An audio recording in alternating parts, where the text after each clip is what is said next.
আগামী 12ই ফেব্রুয়ারি বাংলাদেশের ত্রয়োদশ জাতীয় সংসদ নির্বাচন অনুষ্ঠিত হতে যাচ্ছে।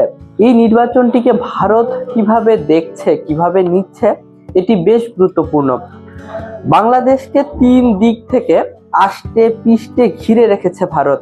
ভারত একটি বড় দেশ, এর ভূখণ্ড বিশাল, জনসংখ্যাও ব্যাপক, অর্থনৈতিকভাবে সচ্ছলতাও আছে, পারমাণবিক অস্ত্র তো ভারতের আছেই।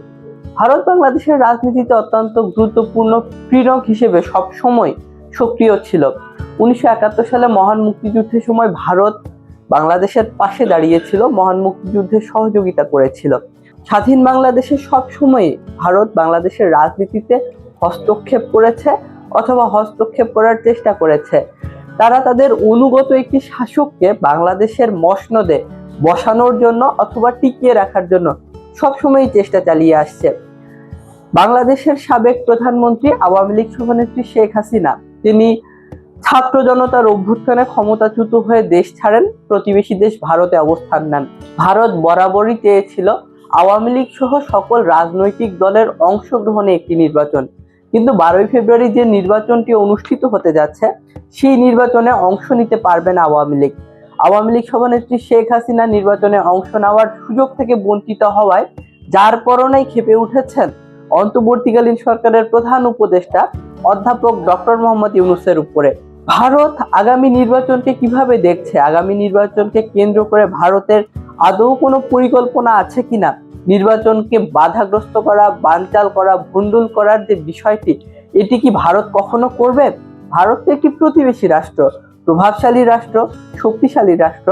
বাংলাদেশের রাজনীতিতে ভারতের বেশ কিছু লেনাদেনার বিষয় তো আছেই, স্বার্থ সংশ্লিষ্ট বিষয় তো আছেই।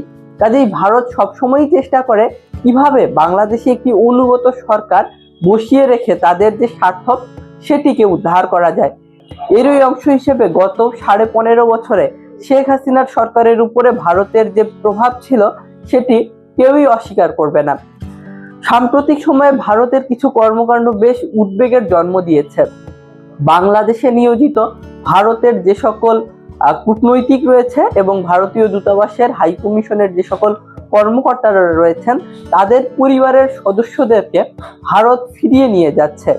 এটিকে নন ফ্যামিলি পোস্টিং হিসেবে বলা হচ্ছে এবং এর কারণ হিসেবে নিরাপত্তা ঝুঁকির কথা উল্লেখ করা হয়েছে।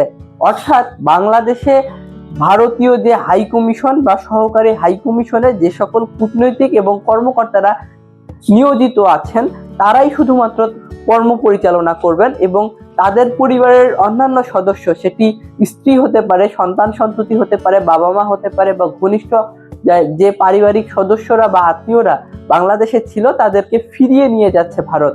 তো এই যে নন ফ্যামিলি পোস্টিং চালাচ্ছে ভারত, যেটির কারণ হিসেবে নিরাপত্তা ইস্যুকে উল্লেখ করা হয়েছে। কিন্তু বর্তমানে তো বাংলাদেশের রাজনৈতিক পরিস্থিতি অত্যন্ত স্থিতিশীল অবস্থায় রয়েছে।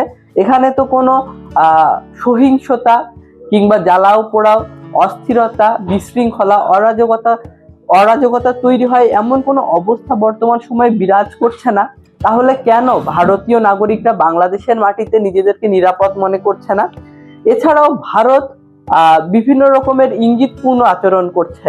ভারত বাংলাদেশের সাবেক প্রধানমন্ত্রী এবং বিএনপি চেয়ারপারসন বেগম খালেদা জিয়ার মৃত্যুতে বিএনপির প্রতি এবং বেগম খালেদা জিয়ার প্রতি পরিপূর্ণ সমর্থন জ্ঞাপন করেছে এবং শ্রদ্ধা জ্ঞাপন করেছে। বেগম খালেদা জিয়ার মৃত্যুর খবর পাওয়ার সঙ্গে সঙ্গেই বাংলাদেশে ছুটে এসেছেন ভারতের পররাষ্ট্রমন্ত্রী এস জয়শঙ্কর। তিনি বাংলাদেশ সফর করেন এবং বাংলাদেশ সফরে বেগম খালেদা জিয়ার যে শেষকৃত্য অনুষ্ঠান অর্থাৎ জানাজা এবং দাফন কার্যে অংশ নেন এবং বেগম খালেদা জিয়ার পুত্র এবং বিএনপির চেয়ারম্যান তারেক রহমানের সঙ্গে তিনি সাক্ষাৎ করেছেন এবং সমবেদনা জানিয়েছেন। ভারতের যে পার্লামেন্ট আছে, সেই পার্লামেন্টের উচ্চ কক্ষ রাজ্যসভা, সেই রাজ্যসভায় একটি শোক প্রস্তাব আনা হয়েছিল বাংলাদেশের সাবেক প্রধানমন্ত্রী বেগম খালেদা জিয়ার উপরে। সেখানে তারা শোক জানিয়েছে এবং বেগম খালেদা জিয়ার স্মৃতির প্রতি শ্রদ্ধা জানিয়েছে। 1 মিনিট দাঁড়িয়ে নীরবতা পালন করেছে। বাংলাদেশকে ঘিরে বাংলাদেশের অর্থসামাজিক প্রেক্ষাপট, রাজনীতি সবকিছুতেই ভারতের একটি প্রভাব এবং নিয়ন্ত্রণ আছে, এটি সহজেই অনুমেয়। তো আগামী জাতীয় সংসদ নির্বাচনকে ঘিরে ভারত তাদের যে আশীর্বাদ পুষ্ট দল বাংলাদেশ আওয়ামী লীগকে নির্বাচনে রাখার যে চেষ্টাটি করেছিল, সেটি যখন শেষ পর্যন্ত সম্ভব হচ্ছে না এবং ত্রয়োদশ জাতীয় সংসদ নির্বাচনের পথে যেহেতু বাংলাদেশ এগিয়ে যাচ্ছে, সেহেতু ভারত বাংলাদেশকে কখনোই একটি নিরাপদ রাষ্ট্র বলে মনে করছে না। নিরাপত্তা ঝুঁকির কারণ দেখিয়ে তাদের সদস্যদেরকে সরিয়ে নিচ্ছে।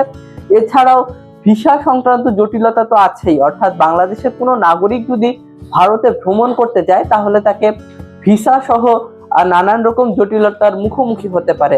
তবে এ বিষয়ে বাংলাদেশের অন্তর্বর্তীকালীন সরকারের পররাষ্ট্র উপদেষ্টা তৌহিদ হোসেন তিনি বলেছেন যে ভারতের কোনো সাংবাদিক কিংবা পর্যবেক্ষক যদি ত্রয়োদশ জাতীয় সংসদ নির্বাচন পর্যবেক্ষণ করতে বাংলাদেশে আসতে চান তাহলে এক্ষেত্রে বাংলাদেশের পক্ষ থেকে সহযোগিতা করা হবে এবং ভিসা প্রদানে সাহায্য করা হবে বা কোনো রকমের বাধা তৈরি করা হবে না বলে পররাষ্ট্র মন্ত্রণালয় নিশ্চিত করেছে। প্রিয় দর্শক, ত্রয়োদশ জাতীয় সংসদ নির্বাচনের 15 দিনের মতো বাকি আছে।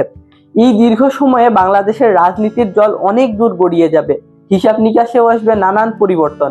এই সময়ের মধ্যে ভারত কোন দিকে অবস্থান নেয় সেটি এখন দেখার বিষয়।